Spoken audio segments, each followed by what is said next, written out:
Hola hermanos y bienvenidos de nuevo a este curso sobre la doctrina del Espíritu Santo. La vez pasada nosotros consideramos juntos algunas preguntas, en particular dónde y cómo trabaja el Espíritu Santo, y nos enteramos que siempre ha trabajado en el contexto de los pactos que Dios ha hecho con su creación, con su pueblo, y a través de los medios, instrumentos que Dios escoge para usar en el mundo, instrumentos comunes en la gracia común que hizo con Noé, tanto como instrumentos consagrados, como los medios de gracia, la predicación y los dos sacramentos, bautismo y la Santa Cena, en el contexto de la gracia, el pacto de gracia salvífica. Y esos son los dos señales y sellos del pacto de gracia, el bautismo y la Santa Cena. Hoy vamos a estudiar el bautismo en particular. Y primero voy a presentar en breve las varias perspectivas sobre este sacramento o ordenanza. Y luego voy a defender la perspectiva reformada de las Escrituras. Espero que esta lección, hermanos, amplifique su entendimiento y aprecio del bautismo para que ustedes también en su propia vida personal aprovechen de sus beneficios. Continuamos aquí mirando al bautismo según varias diferentes perspectivas. Y aquí para nosotros en principio la perspectiva reformada. Aquí citamos de Confesión de Fe de Westminster 28, artículo 1, que dice: el bautismo es un sacramento del Nuevo Testamento instituido por Jesucristo, no para admitir solemnemente en la iglesia visible a la persona bautizada, sino también para que sea para ella una señal y un sello del pacto de gracia, de su injerto en Cristo, de su regeneración y la remisión de sus pecados y de su rendición a Dios por Cristo para andar en novedad de vida. Este sacramento, por institución propia de Cristo, debe continuarse en su iglesia hasta el fin del mundo. En breve, esa es la perspectiva aquí. El propósito del bautismo, según los reformados, entonces, ¿qué cumple el Espíritu Santo a través del bautismo? Según los reformados, cumple da entrada solemne a la comunidad del pacto de gracia, al recipiente. Y también señala y sella las promesas de gracia que son parte del pacto de gracia, declarando y confirmando los siguientes beneficios aquí al creyente: su unión con Cristo, regeneración interior, remisión de pecados, y santificación a Dios. Entonces están señalando y confirmando tales beneficios al recipiente. Además señala el juicio al recipiente si las promesas declaradas son rechazadas sin fe. Entonces vamos a estudiar eso más profundamente enseguida. Esos son los propósitos. Enseguida vemos la eficacia de este sacramento según Confesión de Fe Westminster 28:6.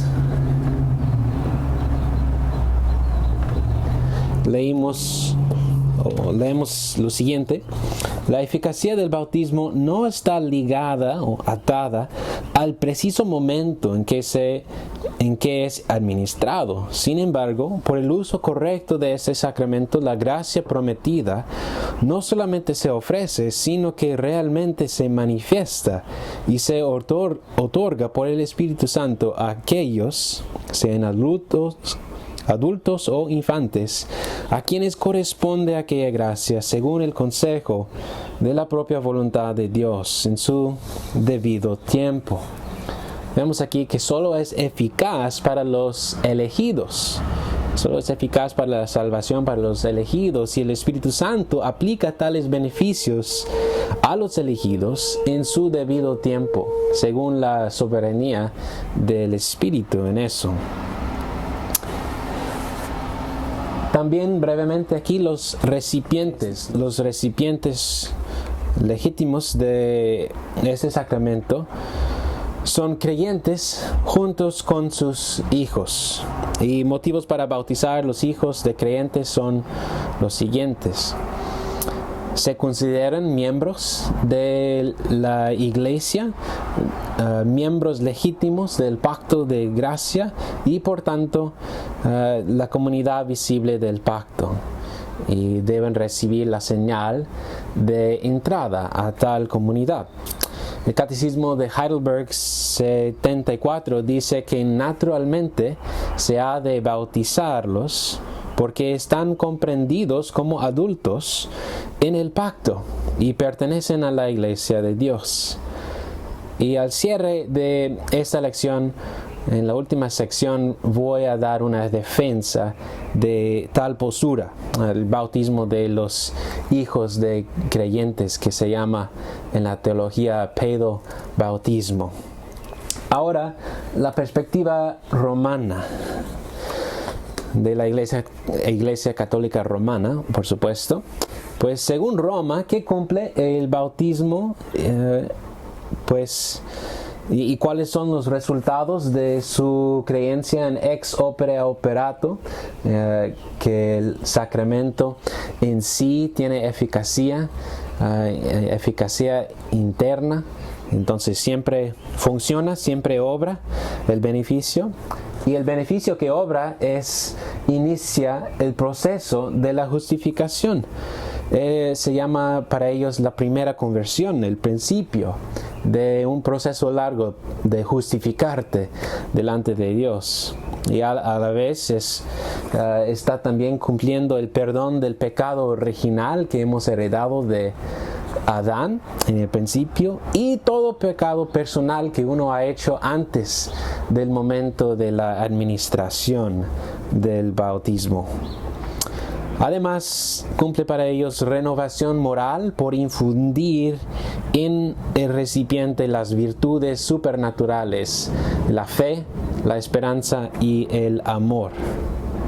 En general, lo que cree la Iglesia Católica Romana es que efectivamente pone al recipiente en un estatus de gracia delante de Dios, y el deber del recipiente es mantener tal estatus delante de Dios en gracia con el uso de los sacramentos y crecer en su justificación y no perderla.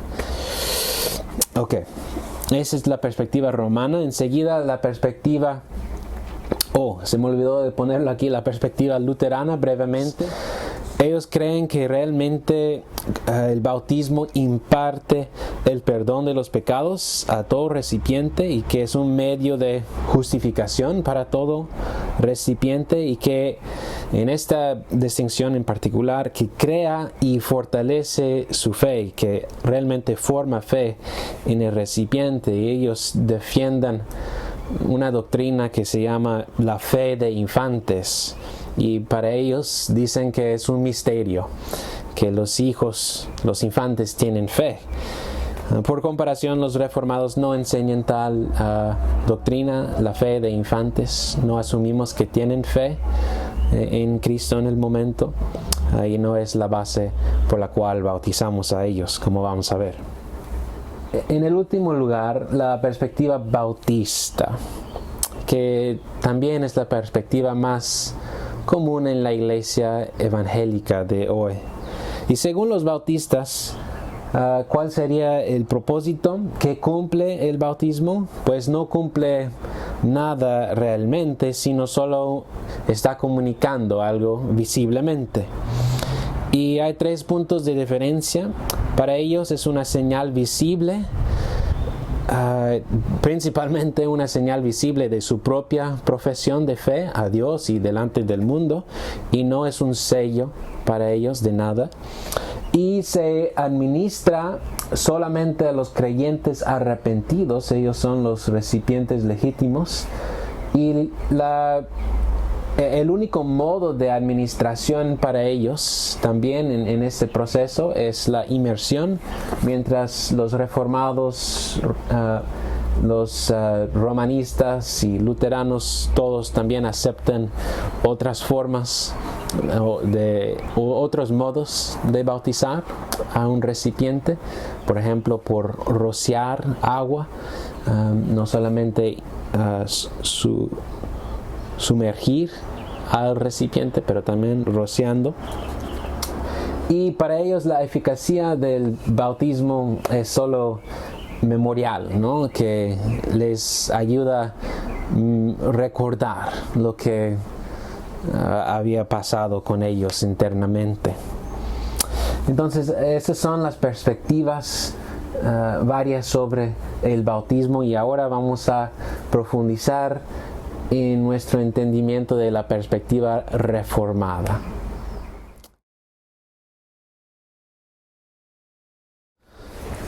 Según la perspectiva reformada, el propósito principal del bautismo es dar entrada solemne a la comunidad del pacto de gracia, o mostrar la membresía de uno en la iglesia.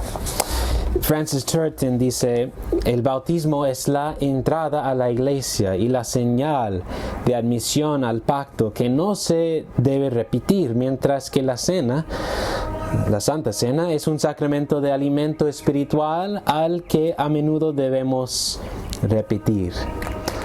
Entonces, entrada solemne al pacto de gracia.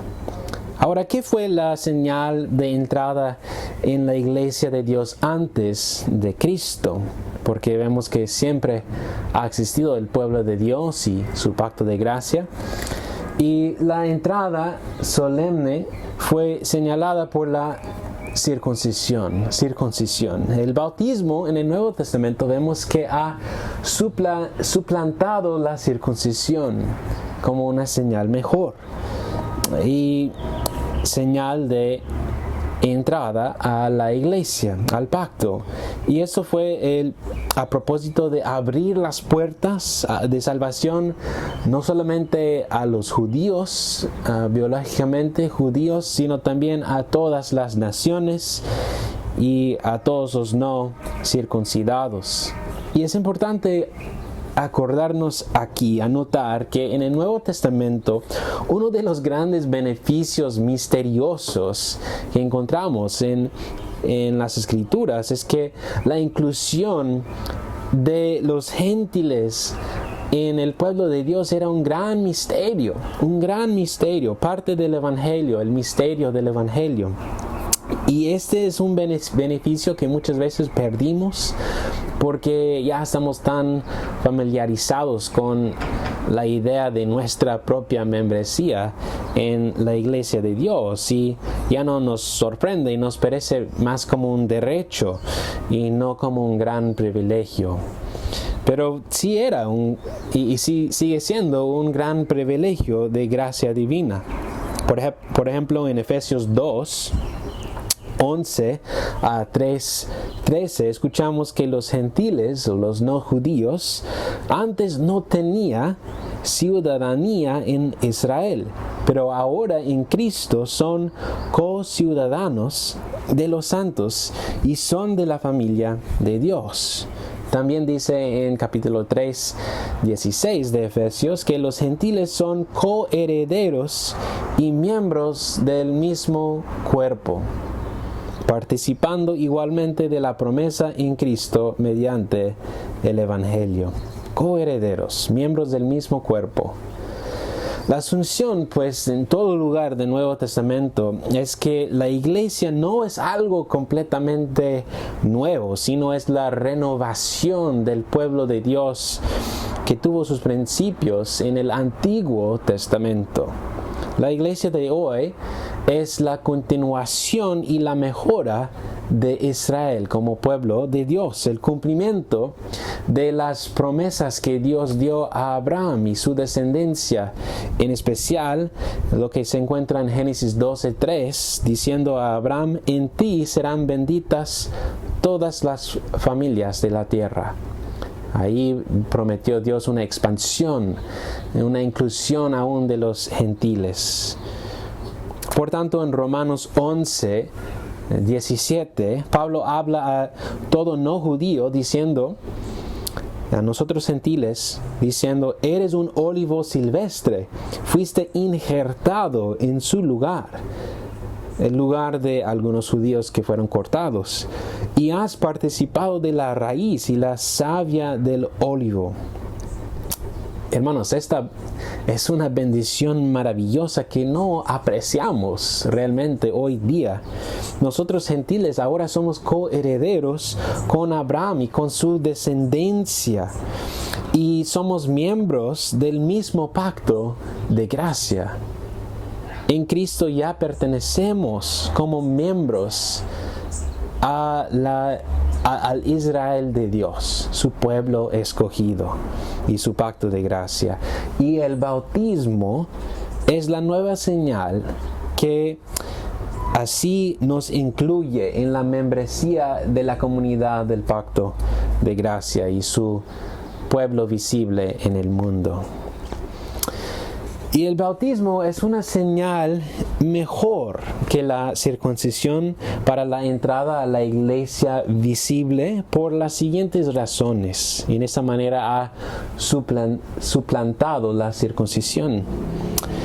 Porque es más fácil administrar y recibir tal señal del bautismo. No es tan dolorosa ni sangrienta como la circuncisión fue, porque Jesús ya ha sufrido el dolor en nuestro lugar, ya ha derramado su sangre por nosotros. Al contrario de la circuncisión, también el bautismo se administra ambos a hombres y mujeres, no solamente a los varones. Y el bautismo permite entrada también a los que están físicamente deformados en su cuerpo o eunucos. Y esa es otra sorpresa que perdimos muchas veces al leer el episodio en Hechos con Filipo y el eunuco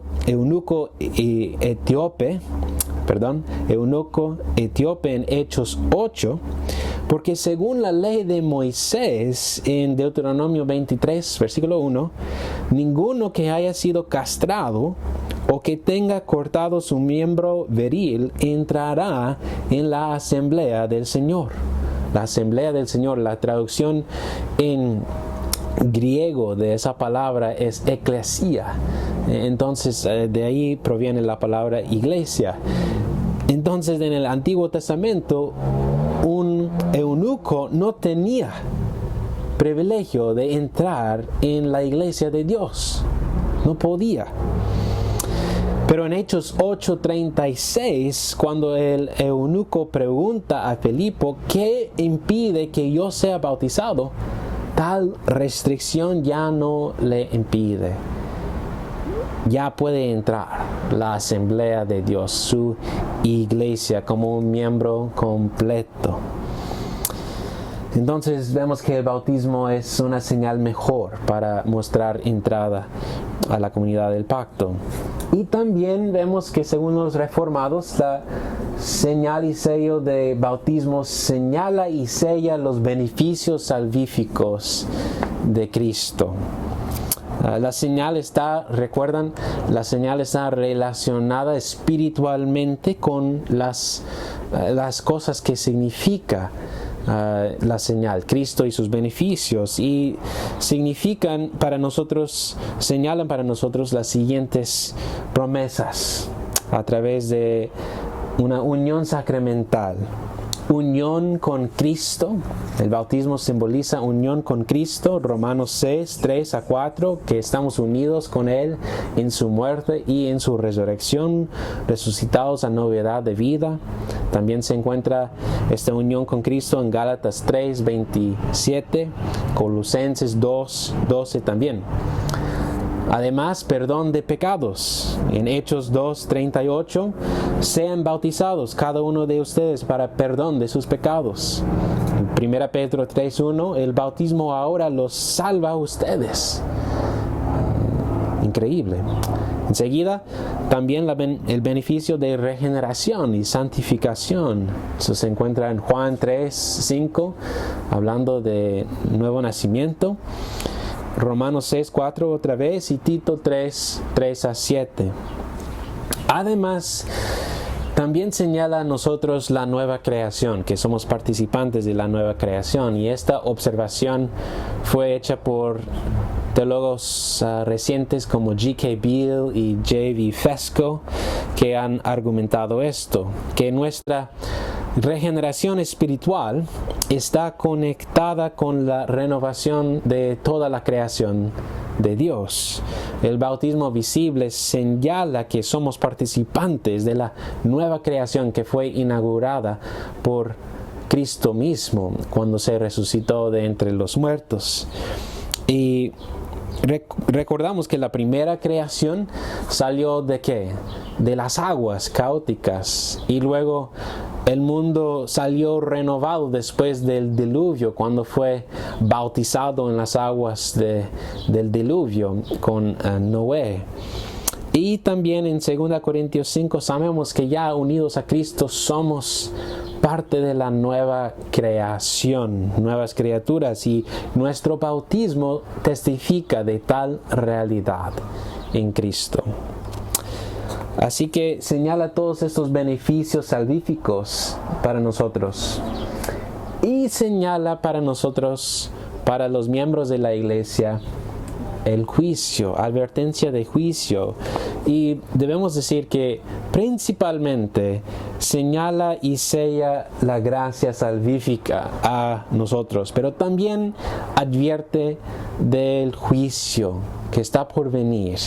¿Y cómo? ¿En qué sentido?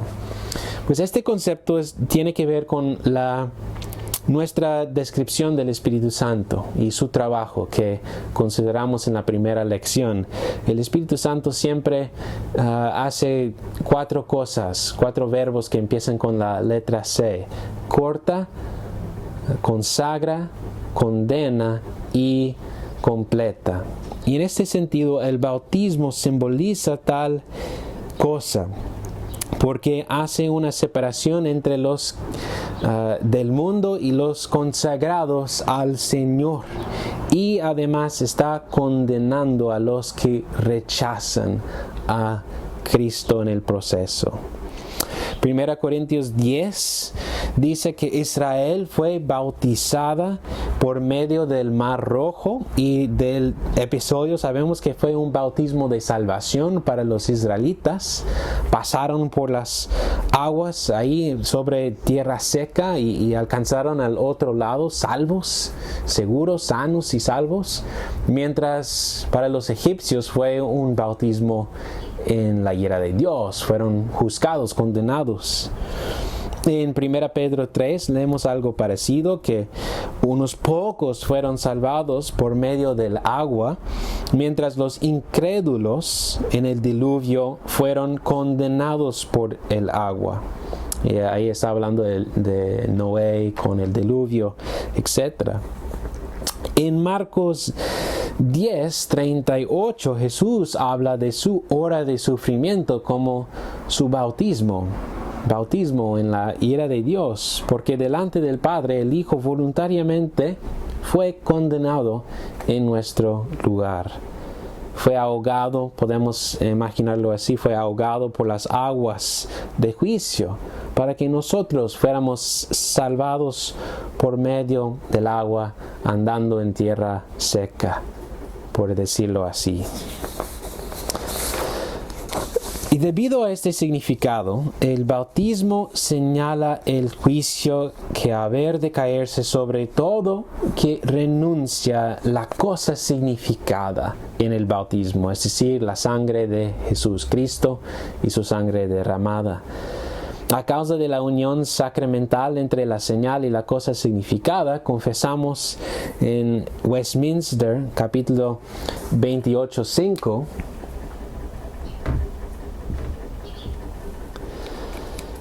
que el menosprecio o descuido de ese sacramento de bautismo es un pecado grave. Es un peligro y un pecado grave menospreciar o descuidar ese sacramento. Y al rechazar la señal, debido a la unión sacramental, al rechazar la señal, uno está rechazando la cosa que significa, que está señalando Cristo y su sangre. Y la advertencia contra el renuncio de Cristo y su sangre y renuncio de su membresía en el pacto de gracia se encuentra en varios lugares en el Nuevo Testamento. Por ejemplo, en Hebreos 10:29 hay una advertencia fuerte contra los que rechazan el pacto de gracia. Dice: cuanto mayor castigo piensen ustedes que merecerá el que ha pisoteado bajo sus pies al Hijo de Dios y ha tenido por inmunda la sangre del pacto por la cual fue santificado y ha ultrajado al Espíritu de gracia. Vemos, hermanos, que es importante anotar que tales textos no tratan de la pérdida de la salvación eterna. Más bien, está tratando de la pérdida de membresía en el pacto de gracia, junto con todas las promesas salvíficas que ahí se declaran en medio de la comunidad y a través de la predicación y los sacramentos. Los pasajes de advertencia en el Nuevo Testamento siempre asumen por ese lado de la gloria que la iglesia será una comunidad mezclada de creyentes y incluyendo a incrédulos, cabritos en rebaños con ovejas, la cizaña creciendo junto con el trigo. Por eso es apropiado y necesario siempre exhortar a los miembros del pacto a abrazar las promesas con fe personal y también advertirles del juicio si rechazan las promesas de Cristo. En breve debemos exhortarles así, ¿no? Recibe el bautismo en la sangre de Jesús con fe ahora mismo, para que no seas bautizado con fuego en la ira de Dios que está por venir. Entonces tiene doble significado. Señala principalmente los beneficios salvíficos, pero también señala el juicio como advertencia. Y añadiendo a este aspecto del juicio, el bautismo tiene paridad con la circuncisión. Se parecen en este aspecto, porque la circuncisión también señala a ambos la purificación prometida en el pacto y la advertencia de juicio por rechazarla. Y vemos esto en Génesis 17, que la circuncisión fue un corte parcial que evitó que el receptor fuera cortado completamente de la comunidad del pacto. Génesis 17:14 dice: pero el varón incircunciso, que no es circuncidado en la carne de su prepucio, esa persona será cortada de entre su pueblo. Ha quebrantado mi pacto. Entonces, si fueras un judío y decidiste por una razón no circuncidar a tus hijos o a tu hijo, serías tú y tu familia, ustedes serían excomulgados de la iglesia de Dios de Israel por rechazar la señal de entrada al pacto. Éxodo capítulo 4 cuenta un episodio muy interesante acerca de este punto y dramático, y sobre el hecho que este juicio casi se cayó sobre la cabeza de Moisés, el gran líder de Israel, porque cuando él estaba regresando a Egipto con su esposa Séfora y sus 2 hijos, aprendemos ahí que uno de sus hijos no fue circuncidado por Moisés. No había obedecido el Señor en eso. Y Éxodo 4:24 a 46 dice lo siguiente: Y aconteció que en una posada en el camino el Señor le salió al encuentro a Moisés y quiso matarlo. Pero Séfora tomó una pedernal, cortó el prepucio de su hijo y lo echó a los pies de Moisés y le dijo: ciertamente tú eres para mí un esposo de sangre a causa de la circuncisión.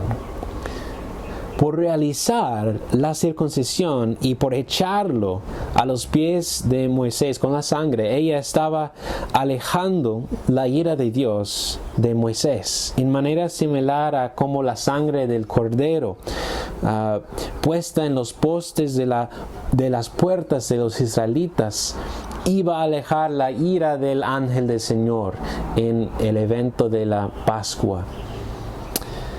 Michael Horton lo describe así: así como la circuncisión era un cuchillo empuñado en el juicio, pero pasó por alto al receptor al cortar simplemente el prepucio, también en el bautismo estamos bajo la espada del juicio divino. En este caso, sin embargo, estamos completamente dedicados al juicio para ser criados por completo con novedad de vida.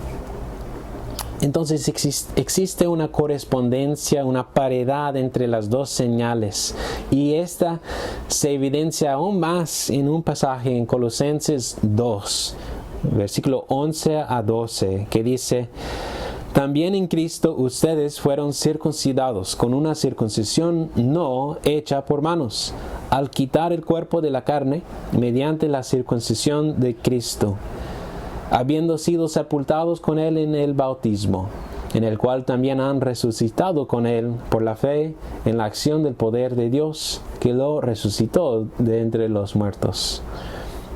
Muy importante aquí, hermanos, aprendemos que en la mente del apóstol Pablo, tanto el bautismo y la circuncisión significan Cristo crucificado, y la regeneración interior que el Espíritu Santo realiza en los elegidos a través del poder de su muerte y su resurrección.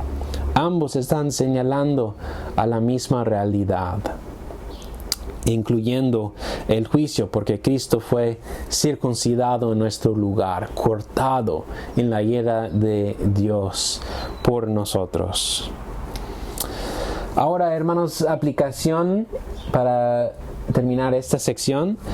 Vemos que por medio del bautismo Dios está declarando y confirmando las promesas de gracia a nosotros.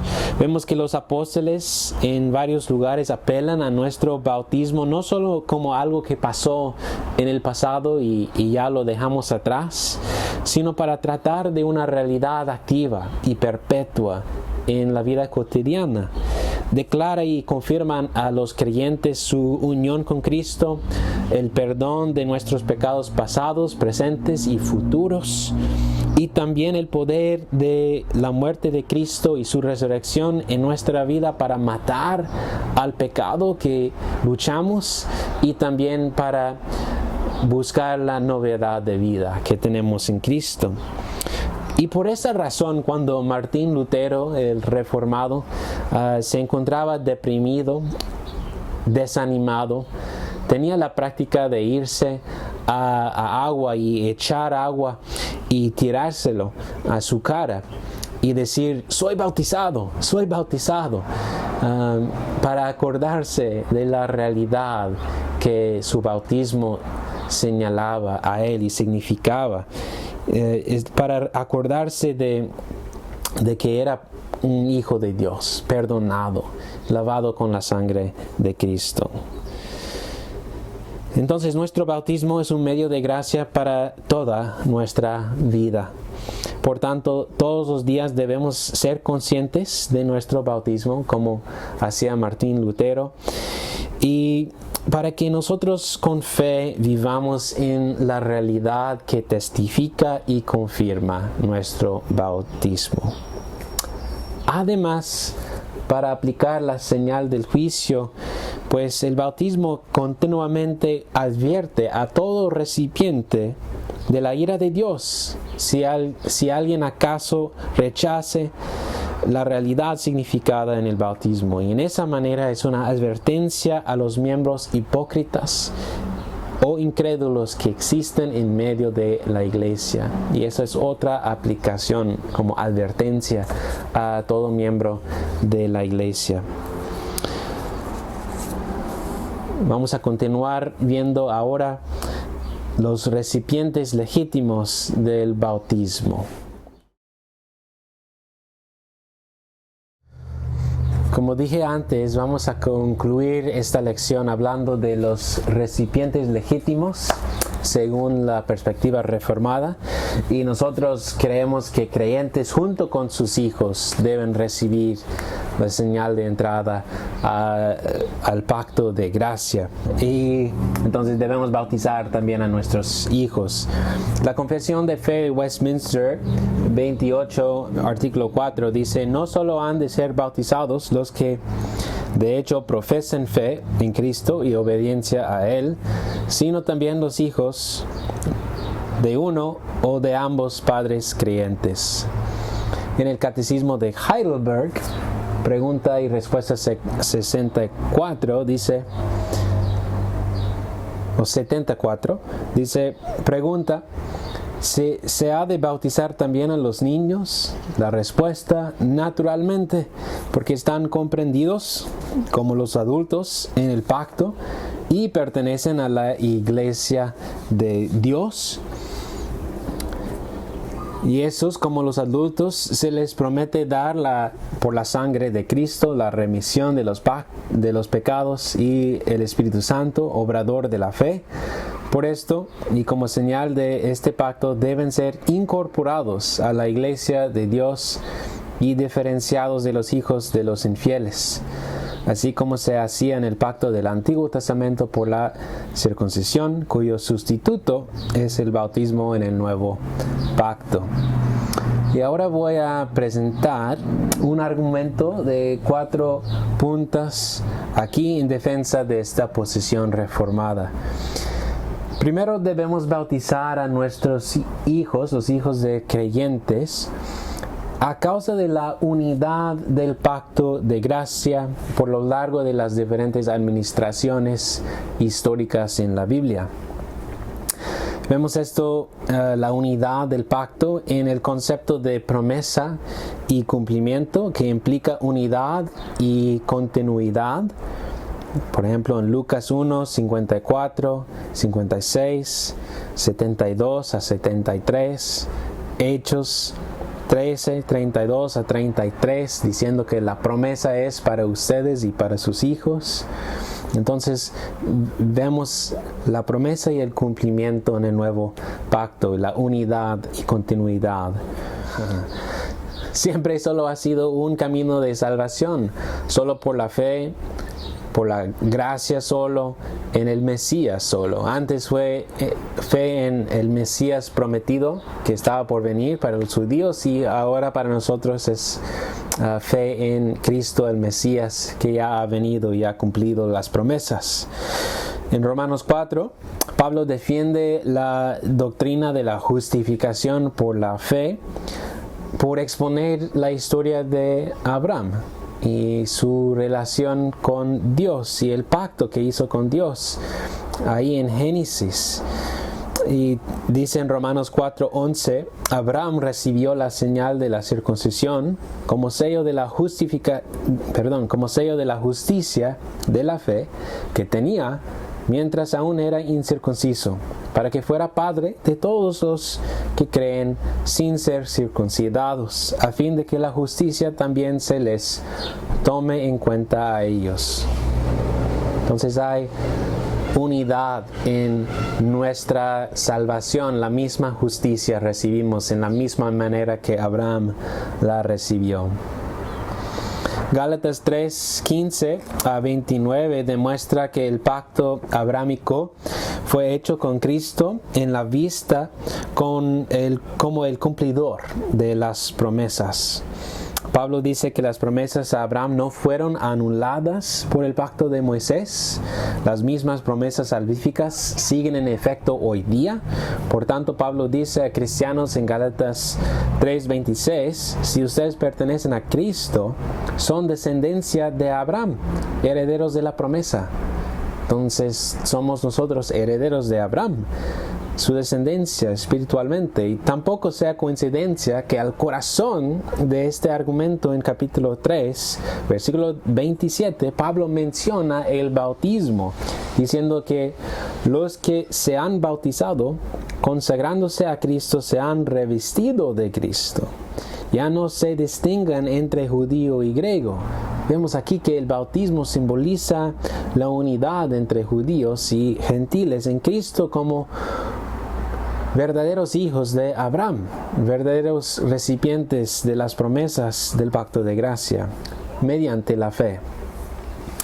En conclusión, aquí vemos que en el nuevo pacto, en conclusión aquí debemos ver al nuevo pacto como el mismo pacto de gracia que Dios había hecho con Abraham y su descendencia. Solo que ahora en Cristo se ha renovado y ha ampliado sus beneficios y la distribución de tales beneficios.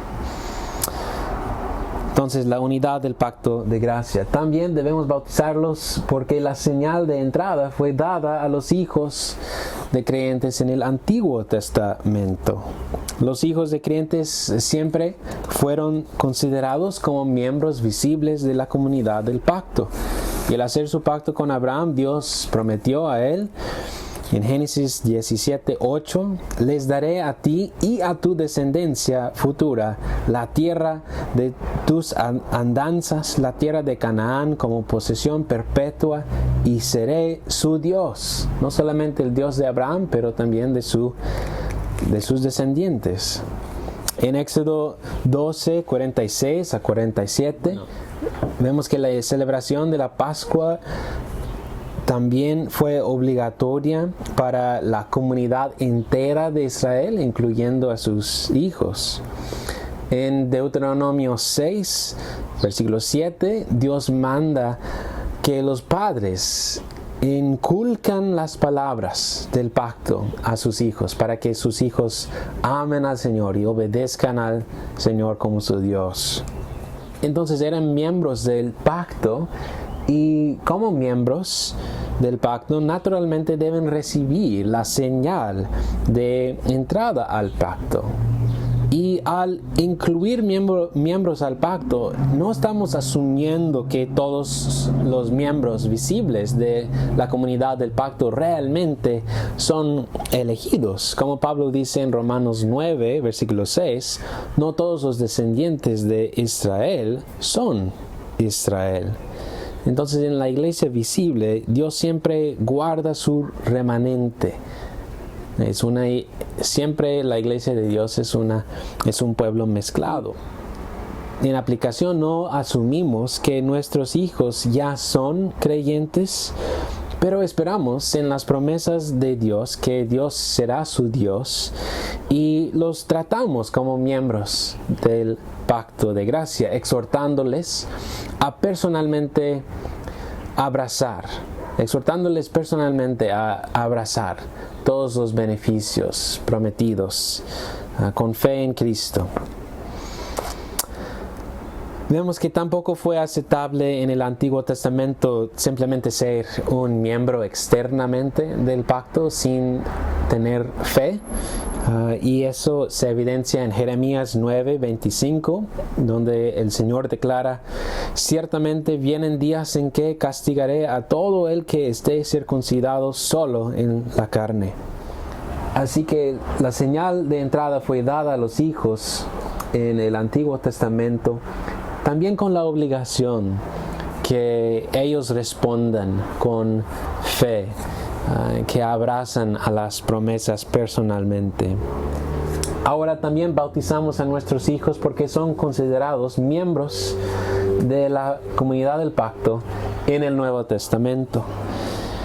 Vemos que las promesas sobre el nuevo pacto que se encuentran en el Antiguo Testamento muchas veces incluyen los hijos de creyentes. Cuando estaba hablando del futuro y el nuevo pacto que Dios iba a hacer con su iglesia, también hay muchas referencias a los hijos de creyentes, como Deuteronomio 36, versículo 6. Dice: el Señor tu Dios circuncidará tu corazón y el corazón de tus descendientes, para que ames al Señor tu Dios con todo tu corazón y con toda tu alma, a fin de que vivas. Isaías 54, 13. Todos tus hijos serán enseñados por el Señor, y grande será el bienestar de tus hijos. Isaías 59, 20 a 21. Y vendrá un Redentor a Sión, y a los que se aparten de la transgresión de Jacob, declara el Señor. En cuanto a mí, dice el Señor, este es mi pacto con ellos. Mi espíritu que está sobre ti y mis palabras que he puesto en tu boca no se apartarán de tu boca, ni de la boca de tu descendencia, ni de la boca de la descendencia de tu descendencia. Mucho énfasis ahí. Luego Jeremías 32, 38 a 40. Ellos serán mi pueblo, y yo seré su Dios, y les daré un solo corazón y un solo camino, para que me teman siempre, para bien de ellos y sus hijos después de ellos. Haré con ellos un pacto eterno, de que yo no me apartaré de ellos para hacerles bien. Y está hablando del nuevo pacto que Dios iba a hacer. Ezequiel capítulo 37, 24 a 26. Mi siervo David será rey sobre ellos, es decir, Cristo, hijo de David, y todos ellos tendrán un solo pastor, andarán en mis ordenanzas y guardarán mis estatutos y los cumplirán. Habitarán en la tierra que di a mi siervo Jacob, en la cual habitarán sus padres. En ella habitarán ellos y sus hijos y los hijos de sus hijos para siempre. Mi siervo David, otra vez Cristo, será su príncipe para siempre. Haré con ellos un pacto de paz. Será un pacto eterno con ellos, y los estableceré, los multiplicaré y pondré mi santuario en medio de ellos para siempre. Entonces, tales promesas en el Antiguo Testamento, hablando del nuevo pacto, incluían los hijos como parte del pacto, como recipientes de las promesas del nuevo pacto que Dios iba a hacer. Y también en el Nuevo Testamento mismo parece que los hijos son comprendidos o considerados como miembros vivos de la iglesia y del pacto. En los evangelios, familias llevan sus hijos a Jesús y Él responde diciendo: dejan que los niños vengan a mí y no se lo impidan, porque de los que son como estos es el reino de Dios. En Lucas 18, 16. En Efesios 6:1 y Colosenses 3:20, Pablo incluye un mandamiento, un mandato para los hijos, diciendo: hijos, obedezcan a sus padres en el Señor, sean obedientes en el Señor. Evidentemente, al escribir esta carta a iglesias, Pablo está asumiendo que los hijos están ahí, hijos de creyentes, escuchando, y asume que son miembros con responsabilidad en la comunidad del pacto, la responsabilidad de obedecer en el Señor, junto con los otros miembros del pacto. En 1 Corintios 7, 14, Pablo afirma que los hijos de creyentes no son inmundos, sino son santos. Y es un texto muy interesante. Y ahí, por llamarlos santos, significa que Dios mismo considera a los hijos de creyentes en una categoría distinta, diferente, que los hijos del mundo. Los ve en forma diferente, consagrados. Y esto tiene que ver con el hecho que los hijos pertenecen a la comunidad del pacto, que está consagrada a Dios, separada del mundo y consagrada a Dios. En el nuevo pacto hay una expansión, vemos, de los beneficios y la distribución de ellos. Dios distribuye más gracia, incluye a más tipos de gente, incluye a todas las naciones, también a los deformados y eunucos, como hemos considerado. La señal de entrada se administra no solamente a hombres, pero también a mujeres. Y entonces vemos esta inclusión, ¿no? Amplificación. Y al incluir a más a su pacto, ¿por qué Dios excluiría a los hijos de creyentes? Sin dar una razón, sin decirlo explícitamente. No tiene sentido. Además, no existe en la Biblia una exclusión explícita de los hijos en el Nuevo Testamento. Al contrario, vemos toda la evidencia opuesta. Por ejemplo, en Hechos 2, 38 a 39, donde está hablando Pedro en el día de Pentecostés de las promesas de la gracia de Dios en Cristo Jesús y la amplificación y expansión del reino de Dios a las naciones, dice: arrepiéntanse y sean bautizados cada uno de ustedes en el nombre de Jesucristo para perdón de sus pecados y recibirán el don del Espíritu Santo, porque la promesa es para ustedes y para sus hijos y para todos que están lejos, para tantos como el Señor nuestro Dios llame. La promesa es para sus hijos, dice. Muy importante aquí, hermanos. Si Dios incluyó a los niños en su pacto y nunca los excluye, ¿por qué razón y con qué autoridad los excluiríamos nosotros? Piénsalo. Entonces debemos bautizarlos porque son considerados miembros del pacto en el Nuevo Testamento. Y también, en el último lugar, hay evidencia positiva de la práctica en Hechos. Todos los siguientes pasajes aquí indican que Dios sigue considerando a familias enteras como recipientes de sus promesas y de su pacto de gracia, incluyendo la señal del pacto. Hechos 11:14. Pedro te dirá palabras para las...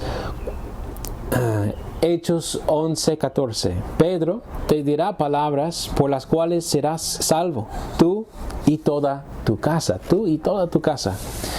Hechos 16:15. Cuando Lidia y su familia se bautizaron. Y su familia.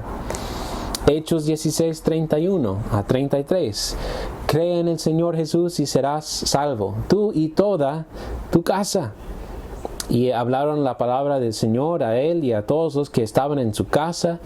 El carcelero los tomó en aquella misma hora de la noche y les lavó las heridas. Y enseguida fue bautizado con todos los suyos que pertenecían a su casa, ¿no? Hechos 18:8. Crispo, el oficial de la sinagoga, creyó en el Señor con toda su casa. También muchos de los corintios, al oír, creían y eran bautizados. Entonces, con toda su casa. Y en 1 Corintios 1:16, Pablo dice: también bauticé a los de la casa de Estéfanas.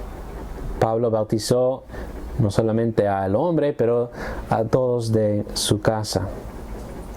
En conclusión, hermanos, debemos bautizar a los hijos de creyentes a causa de la unidad del pacto de gracia, a causa de que la señal de entrada de la circuncisión fue dada a los hijos en el Antiguo Testamento, a causa de que los hijos son comprendidos y considerados miembros consagrados, santos del pacto en el Nuevo Testamento, y que hay evidencia positiva de la práctica en Hechos con los bautismos de casas y familias enteras.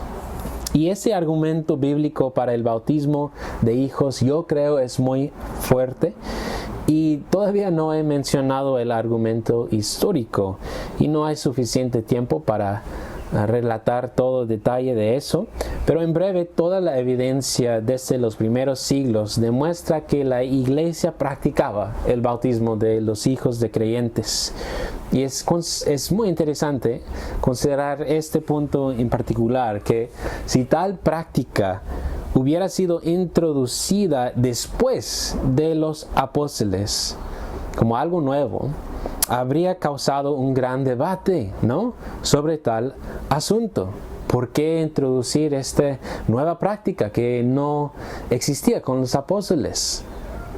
Por supuesto, habría resultado un gran debate si fue una novedad, si fue una cosa inventada por la iglesia misma y no por los apóstoles. Pero no hubo un debate en la historia de la iglesia. No hay evidencia de tal debate. Al contrario, hay toda evidencia de la iglesia histórica, como en Ireneo del segundo siglo, que esta práctica del segundo siglo, esta práctica existía y ya era la norma en las iglesias de bautizar a los hijos.